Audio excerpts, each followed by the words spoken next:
Alright guys, we're here in the normal cloud rest. We're doing +1 and I'm on my Necromancer Healer, the one that I'm updating the build for. I've got the AoE build set up here with Summoner's Armor and the Intensive Mender. Summoner's Armor is from the Bone Tyrant skill line. Intensive Mender is from the Living Death skill line. And usually in case in place of the Intensive Mender you could use the Burst Heal, Resistant Flesh.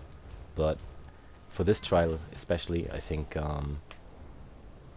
AoE heals is better, because I'm not gonna be...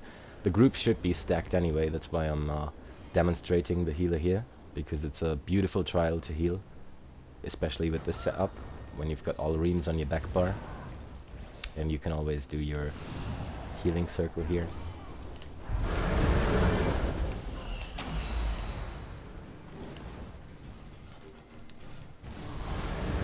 So that's what you want to do, put the healing circle down. Alright, thing's already dead. Put the graveyard down to debuff the enemies. Put the healing circle down where the AoEs are, so you get the all reams from this thing. And if they stand in it or run through it, they'll get the damage buff and the resistance buff and everything. So that's what you do. On your back bar, place all the reams. Where the DDs are, they're in here. Place the Boneyard, put Elemental Drain on, the Blockade down, and then start healing.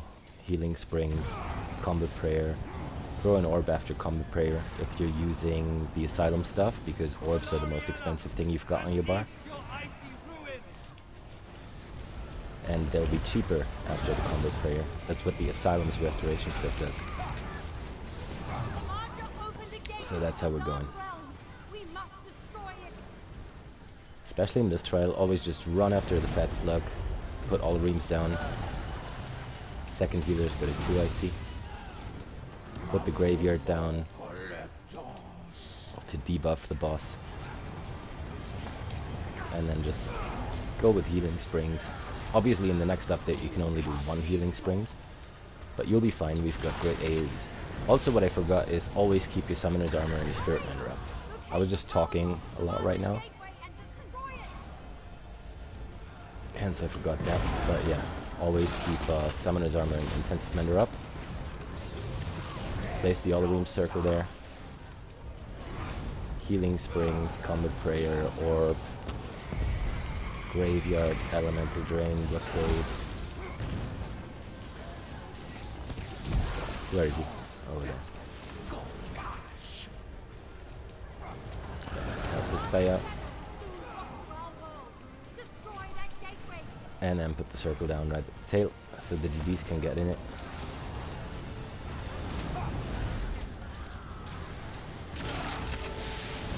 Keep Summoner's Armor, Intensive Mender up. I don't know what's going on right now. People are scattered all over the place. They should be stacking at the boss's tail. Yeah, there they are. That's how it goes. And then you Combat Prayer, throw an orb to the tank maybe. You might need some resources. And some more Combat Prayer for that.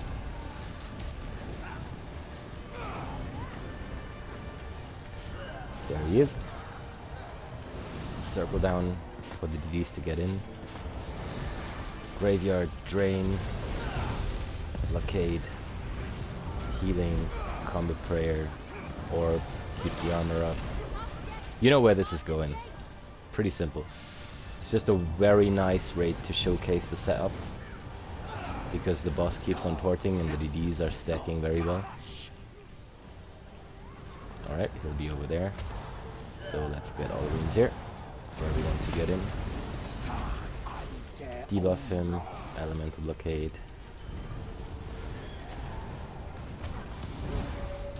And yeah, well technically they should have come a little earlier. Here we go. All the rooms again. It's on your back bar only, that's why you've got this thing here on the triangle button.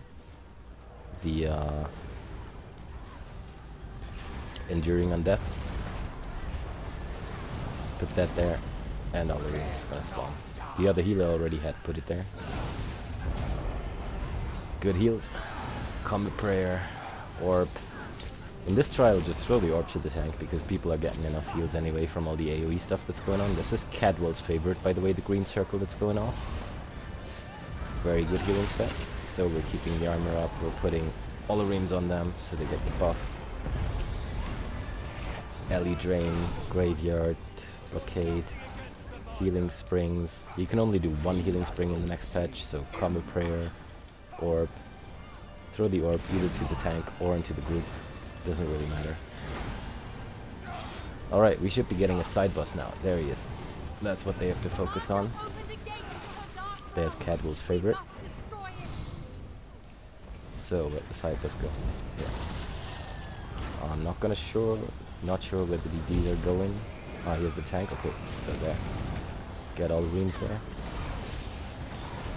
Graveyard, Elemental Drain, Blockade, Combat Prayer, Healing Spring, Orb. Keep the armor up and the Intensive Mender. Oh, we're tied to the ground. And put all the rooms down again with Graveyard, Ellie Drain.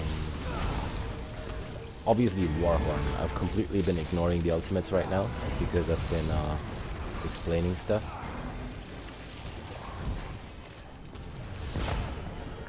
There it goes. Put all the rooms here. Ellie Drain, Graveyard, Combat Prayer, all that stuff. Combat Prayer and then your most expensive skill, which would be the Orb in almost every situation. Obviously, in the next patch, Scalebreaker, you can only throw one Orb every so often, so that doesn't mean that you only do Combat Prayer before you do the Orb.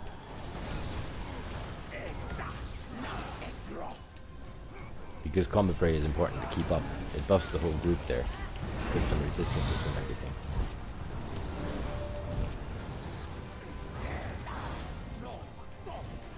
So do Combat Prayer as much as you like. Okay, side boss is down. Now it's gonna be easier. Now we can just stack at the boss's tail again. He'll spawn here, so we'll place all the rings right here.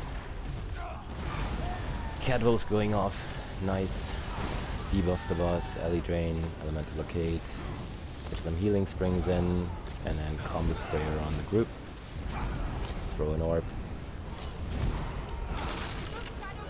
Keep the armor up. Some Healing Springs, Combat Prayer again, because it's probably run out now.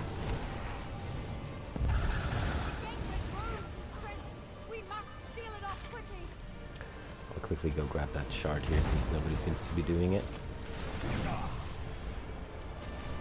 And armor ran out. Need some heals ourselves right now. So we'll put that here.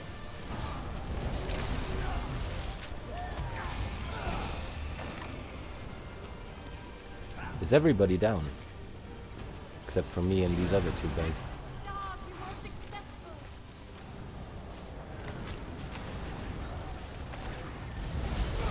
Well, I guess it's not the perfect demonstration in terms of the group, but they're doing the best they can, I'm sure. By the way, this little dwarven thingy that opened there was a monster set. The Sentinel of Rukugams, something like that. Which gives everyone stamina back and heals them. One of the best monster sets right now. Here we go. Now they're stacking. Nice. All the rings. Graveyard, Ellie Drain, Blockade, Healing Springs, get Combat Prayer on the group. Throw an Orb over there. Some Healing Springs. This here, the Enduring Undeath field, you can only do if you got a corpse on the ground, which is why we're wearing Summoner's Armor and the Intensive Mender. Both of them create corpses, which allows us to put that field down. Unfortunately, this raid is, this one here, this raid is too fast-paced, like you're moving from one side to the other. Oh, I think that's for first shot. No, someone else already got it. Yeah, this trial is too fast-paced to really get that healing circle down here. Because the boss Samaja moves so quickly. Yeah, we can use this ultimate to get this guy up. The renewing animation. There we go. Alright, I've got the Horfrost, but it doesn't matter because I can sustain it. Just keep it here in the group. And put all the runes down, all the debuffs. And share it now. Right, keep armor up, intensive mender up, get all the runes down here for them to get in. I'm just repeating myself. I know this is probably pretty boring because you've got the gist of it by now. Oh, something's doing damage. Get combo prayer up here. Oh, an orb. I'll smash this amulet if that's what it takes. I think you get it, right? It's a pretty awesome healer setup. The intensive mender you could switch out, as I said, for render flash, resistance flash, whichever morph you prefer. Then you got one of the strong burst heals. Okay, now this is where it counts. Ooh, somebody's not tanking the slug here. Here, we give them all a ream, and we had the corpse from the mender, that's why we did the healing circle. Debuffed, graveyard, alley drain, blockade, and heal. There's no healing in this phase, so we need to spam some healing springs, get combat prayer down, maybe throw an orb there to the tank over there. Keep our armor up, we got a corpse. Right, there's all the reams. Blow the war horn, execute phase, sort of. Corpse again, so let's put the healing field up. And our monster set procs again. Someone died. Where? Oh, over there. Yeah, standing behind the healer is not so good. Group should be stacked up here. Give them all the rooms again, and everything. And there we go, it's done. Alright, so much for a quick demonstration about the Cloud Risk boss. I'm hoping that you got the gist of it. It's a really awesome build, it's really strong. I'd say it's almost comparing to the Templar in terms of healing. Very cool. Oh, Siroria's Inferno stuff. Someone's gonna want that, hopefully. I'm gonna share that in the group chat in a minute. And thank you very much for watching this. This is how you play the Necro Healer. And yeah, hope you enjoy it. Bye.